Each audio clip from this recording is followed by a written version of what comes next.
नासिर साहब, क्यों आप लोग इतना महंगा कर दिया पेट्रोल? 154 रुपीज़ आप टैक्स ले रहे हैं 1 लीटर के ऊपर।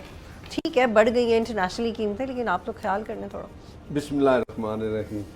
देखें, आप ये नहीं क्यों नहीं कहते कि पाकिस्तान का नाम कितना बुलंद हो गया है, अवाम चाह रही है उनका नाम भी बुलंद हो जाए। देखें ये भी एक है। देखें, जब मुश्किल टाइम आते हैं ना तो कौमें साथ खड़ी हो जाती हैं, वो अपने पेट पे पत्थर भी बांधते हैं कि हम सेफ हो जाएं। जो हमारी कोशिशें हैं, ईरान के पास पेट्रोल था, हर चीज़ था ना, गैस भी थी, सब कुछ, आके हमला कर दिया अमेरिका ने ना।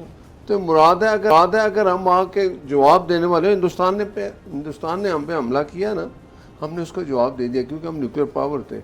ये भी मेरे कायद मियां नवाज शरीफ, मैं कहता हूँ जी कि जुल्फकार अली भुट्टो से शुरू हुआ। पत्थर बांध के तो बॉम्ब बनाना था, बना लिया नहीं, ना। बना लिया। बाकी चीजें देखें ना, पत्थर बांध के बगैर भी बना आपने बड़ी अच्छी बात की। अब देखें, अब जिस जगह हम खड़े हैं, क्या अमेरिका जैसा मुल्क इस इंतजार, वो कहता है कि मैं आई बिलीव दैट के I believe prime minister Sharif, I believe army chief, ठीक है, और जब प्रेस कॉन्फ्रेंस करता है यही नाम लेता है। वो वक्त याद करें जब कोई कहते थे हमें मिस कॉल ही दे दे, ठीक है। इस पे तो खुशी है, खुशी है ना, और इस पे कई लोगों को नहीं है खुशी। आपके वो पता ही है। अच्छा, फिर ईरान है, वो अपने मुंह से ये कहता है कि भाई मुझे पाकिस्तान पे बिलीव है, मुझे यकीन है। और हमने दो ताकतों को, चले एक ताकत अमेरिका था, ईरान, इनके आपस में कोई बात नहीं, लड़ाई थी, हमने दो को टेबल पे बिठा दिया। ये बहुत बड़ी बात है, जंग रुकवा दी। उस पे तो कोई बहस ही नहीं नासिर साहब। लेकिन आप एफबीआर को क्यों नहीं कहते कि वो अपने पेट पे पत्थर बांधे और शॉर्टफॉल पूरा करें? आप जजेस का फ्यूल बंद करें, आप ब्यूरोक्रेट्स का, उनको कहीं अपने पेट पे पत्थर बांधे। थोड़ा ये आपकी बात ठीक है। देखें, पीएम साहब ने पहले अनाउंस किया कि तनख्वाहों में भी उन्होंने, जो पार्लियामेंटेरियन है या मिनिस्टर है, कि उन्होंने उनकी तनख्वाहें 25% काट ली। पहले पेट्रोल कम कर दिया, जितनी सहूलियात वो कम की। अब लोगों को कहा जी आप घरों से ही मीटिंग करें, ना आए क्योंकि पेट्रोल खर्च है। ये चीज़ें शुरू हैं, लेकिन आप ये देखें माशी हालात हमारे इंशाल्लाह ठीक हो जाएंगे। आपके साथ जो गल्फ था पहले, उसका क्या रवैया था हमारे साथ, अब क्या है? तो मुराद ये है कि हमें ये खुशी होनी चाहिए कि अब पाकिस्तान आगे बढ़ रहा है, मुश्किलात हैं दूर हो जाएंगी। हमने जब उनको टेबल पे बिठा के आज ये बात ख़त्म करेंगे, हमारे ऊपर सेंक्शन है ना, ईरान से हम पेट्रोल नहीं ले सकते, गैस ऑयल नहीं ले सकते, हमारे लीडरान बैठे हैं ना, इस पे इसके बाद बात होगी और आपको बहुत अच्छा वक्त नज़र आएगा। ये होना चाहिए, लेकिन मुश्किल वक्त है, दुनिया में है। मैं जिस जगह बैठा हूँ, मैं यूके से, वहाँ भी पेट्रोल महंगा है, हर जगह। कैसे इस पर रिएक्ट किया था? नाराज होकर चले गए थे, ये रिपोर्ट्स थी? क्योंकि normally Nawaz Sharif important appointments में तो अपना पॉलिटिकल रोल प्ले कर रहे हैं, जैसे चकजई साहब की अपॉइंटमेंट थी, तो इस पे भी क्या वो नाराज हो गए? नहीं, उन्होंने कहा कि लोगों को सहूलियात दें। देखें, लेकिन अब एक वक्त ऐसा है, ये दुनिया देख रही है, पाकिस्तान नहीं, हर जगह ऐसे हालात हैं, मुश्किल हालात हैं, माशी हालात ख़राब हो रहे हैं सबके, तो हम भी उसमें शामिल हैं। लेकिन हमें एक चीज़ की है कि अब हम जिस रास्ते पे चल पड़े हैं, पाकिस्तान जिस रास्ते पे आगे चला है, हमारा हमसाया मुल्क जो कुछ उसने हमारे साथ रवैया अख्तियार किया, उसका हमने जवाब दिया। दुनिया में हमें अब रिकगनाइज किया जाता है। पाकिस्तान, जब आपकी पहली गवर्नमेंट थी अगस्त 2022 में, तब जब पेट्रोल की कीमतें बढ़ी थी तो नवाज शरीफ साहब मीटिंग से उठ के चले जाते थे। अभी ऐसा नहीं किया? नहीं ऐसा देखें, अभी भी हुकूमत जो है ना, पीएम साहब मियां नवाज शरीफ साहब के भाई वज़ीर आज़म है, बेटी उनकी वज़ीर आला है, हदायत उन्हीं से लेते हैं। लेकिन हमारी कोलिशन हुकूमत भी है, हम सब मिल के चल रहे हैं। लेकिन अगर ये मुश्किल टाइम थोड़ा है, ये मैं बिल्कुल वाज़ेह कर दूं, इंशाल्लाह हमारे माशी हालात भी ठीक होंगे। थोड़ा आइडिया देंगे 6 महीने 8 महीने? ये देखें, मुझे लगता है कि और 2 हफ्ते की बात है। अभी अमेरिका और ईरान, आपको देखा ना, वो एक दूसरे के साथ वो खाली बयानबाजी हो रही है, ये ख़त्म हो जाएगी, ठीक है। उसके बाद बैठेंगे तो हम अपना मसला भी, सबसे पहले ये जो हमारे ऊपर सेंक्शन है, जो चीज़ें ऐसे की ख़त्म हो जाएंगी, पाकिस्तान बेहतरी की तरफ जाएगा। एक बात याद रखें कि अपने पहले अपना मुल्क है, उसको हमने मजबूत करना है, उसके लिए जो कुछ हमें कुर्बानी देनी पड़ी आवाम देगी, उसमें तो कोई दो राय नहीं है। सेनेटर साहब नासिर साहब कह रहे हैं, सेनेटर हमारी साहब नासिर साहब कह रहे हैं कि 2 वीक्स में इंशाल्लाह जो सैंक्शंस भी हैं हमारे पास ईरान को लेके, उसके ऊपर भी बात हो सकती है। वैसे रूट्स तो अल्टरनेटिव वैसे ही पाकिस्तान ने ईरान के साथ खोल दिए हैं, गवादर और कराची वाले। तो आप भी होपफुल हैं या आप एहतजाज करेंगे ये जो तेल की कीमतें बढ़ गई हैं? बिस्मिल्लाहिर्रहमानिर्रहीम, इय्याका नअबुदु व इय्याका नस्तईन। आप मेरे ख्याल में उनका आखिरी सेंटेंस नहीं सुना। उन्होंने कहा आवाम कुर्बानी देगी और हम लोग मजे करेंगे।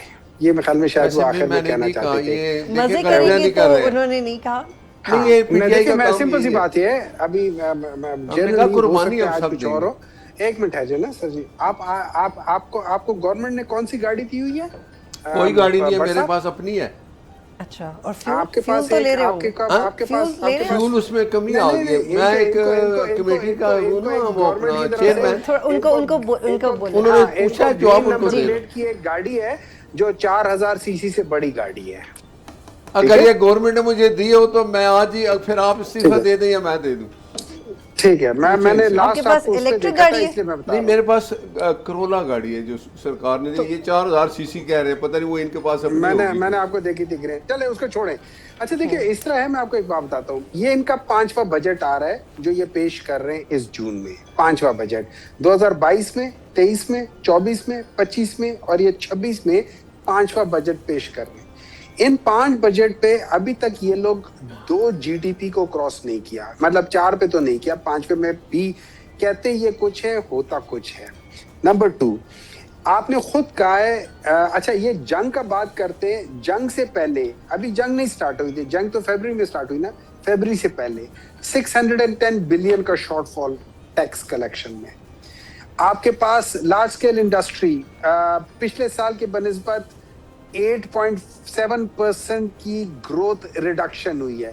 पिछले साल 5.4 थी या 5.6 थी, ये तकरीबन 8.6 या इस तरह की कोई फिगर है, 8+ फिगर है जिसमें उन्होंने नेगेटिव ग्रोथ शो किया। अच्छा, उसके बाद फिर इनका जो पाकिस्तान जो एग्रीकल्चर सेक्टर है, एग्रीकल्चर कंट्री है, उसमें जितने भी क्रॉप्स है सारे के सारे उनका तकरीबन 3 उसमें है। हालांकि हमारे टाइम पे 5.4, 4.8, 5.9 ग्रोथ थी, सब उसमें नीचे है। कॉटन है, कॉटन के आप देख लें कि हालात क्या है। आपका 50% कॉटन की रिडक्शन हो चुकी है। आप किसी भी लिहाज से एनी फाइनेंशियल इंडिकेटर उठा लें, पाकिस्तान के अंदर बुरे हालात हैं। पाकिस्तान के अंदर इस वक्त 13 लेकिन सेनेटर मिलियन साहब, लोग ऐसे हैं। एक ओपिनियन ये है कि पाकिस्तान में ये हालात इसलिए भी बुरे हैं क्योंकि कोई एक्टिव ऑपोजिशन तो है नहीं, तो गवर्नमेंट कोई नहीं, इसका उससे ताल्लुक नहीं है। देखिए मैं आपको एक बात बताता हूँ, एक्टिव ऑपोजिशन, मैं जब एक्टिविटी करता हूँ मेरे ऊपर हर किस्म के पर्चे कट जाते हैं। कोई भी एक्टिविटी होती है, देखिए मैं एक बात बताऊं, जब हमारी हुकूमत थी, कभी मरियम साहिबा, कभी शहबाज शरीफ साहब, कभी बिलावल भुट्टो, कभी मौलाना साहब, और ये मुसलसल ये लोग आके धरने, लॉन्ग मार्च और पता नहीं क्या कुछ कर आके करते रहते, and we would allowed them. इन लोगों के उसमें अभी हम कहते हैं कि हमने ये करना है, पकड़ दकड़ शुरू हो जाती है, केसेस बनना शुरू हो जाते हैं। आपको पता है, ये एक बच्चे ने अभी पिछले दिनों वो क्या कहा है कि ये यहाँ से जो ये नहीं है, ये कौन सा वाला है, तरनौल फाटक के बारे में उसने कहा था कि ये स्टेट ऑफ हॉर्मुज की तरह यहाँ भी बंद हो जाते हैं। उसके ऊपर कितने दफात बन गए हैं।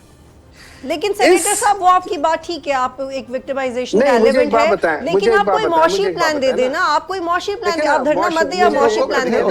देखिए ना, मौशी प्लान, मेरी बात सुने ना, मौशी प्लान जब हम लोग आए थे, हम लोगों ने मौशी प्लान दिया था। सबसे पहले हम आपको एक बात करते हैं, आपने इस मुल्क के ऊपर, हमारे जब पाकिस्तान तहरीक इंसाफ की हुकूमत आई थी 2018 में, क्या उसमें यूक्रेन वॉर नहीं हुई थी? उसका इम्पैक्ट नहीं आया था पूरी दुनिया पे? क्या कोविड का इम्पैक्ट पूरी दुनिया में नहीं आया था? इससे ज्यादा आया था। आज तो फिर भी कोई 90 या 95 का डॉलर वो बैरल है। लेकिन सर, वो भी आपने अपॉर्चुनिटी लूज की थी। इंडिया ने रशिया से सस्ता तेल खरीदा था, वो पाकिस्तान ने वो भी नहीं किया। पाकिस्तान ने वो डील आपके दौर में डील्स ही नहीं की थी। पाकिस्तान, मेरी बात सुने, 2022 में या 2022 में जब पाकिस्तान गया था रशिया के पास डील करने के लिए, इन्होंने तभी तो हटा दिया था। आप रशियन से, आप आज पूछे रशियन एम्बेसडर से कि क्या बात हुई थी, क्या डील हुई थी। उन्होंने कहा था कि हमारी डील हो गई थी कि हम 30% सस्ता तेल देंगे पाकिस्तान को, लेकिन फिर आगे बात नहीं हुई। अच्छा, उस बात को छोड़ दें, मैं आपको एक और बात बता देता हूं। अभी एज ऑफ नाउ हर वो काम जो इनके हुकूमत में अभी हुआ है, पाकिस्तान तहरीक इंसाफ की हुकूमत में भी हुआ, चाहे वो इंडिया के साथ लड़ाई हो, चाहे वो यूक्रेन की लड़ाई हो, चाहे वो कोविड हो, चाहे सारी चीजों, सब कुछ हुआ था।